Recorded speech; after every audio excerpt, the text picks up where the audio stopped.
À Bobo, rond-point de la mairie, au pied de cet immeuble qui abrite la pharmacie de Lamé, des officines de vente de médicaments à ciel ouvert. Ici, chaque jour, cet octogénaire et ses camarades proposent aux usagers des soins de produits classés sur la liste des médicaments de qualité inférieure et falsifiés. Pour elle, la qualité de sa marchandise est avérée. Depuis que je vends un médicament, tout ça je prends pour nourrir mes enfants. Mon mari ne travaille pas.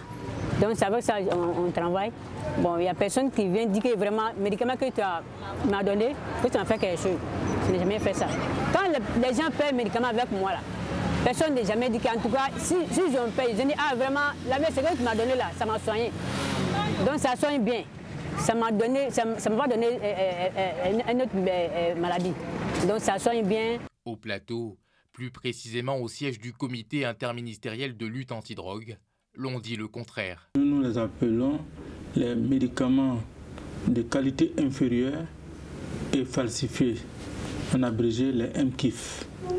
Les MKIF, effectivement, sont des médicaments de très mauvaise qualité et qui sont falsifiés, donc sont des faux médicaments. Nous procédons à la saisie de ces faux médicaments pour éviter à nos populations de graves problèmes de santé, parce que les faux médicaments posent également des problèmes de santé individuelle et des problèmes de santé publique.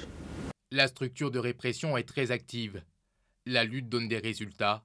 En 2019 jusqu'à mi-décembre, 92 tonnes de ces médicaments avaient été saisies. En fin 2019, nous sommes à environ 92 tonnes de saisies de médicaments de qualité inférieure et falsifiés, les MKIF, c'est-à-dire les faux médicaments. Mais déjà, je voudrais rappeler qu'en 2018, nous avons saisi 200 tonnes de faux médicaments. Depuis un moment, nous étions à 87 tonnes de faux médicaments. Et le mardi dernier, nos services d'application de la loi ont saisi 4 tonnes environ de faux médicaments à Roxy.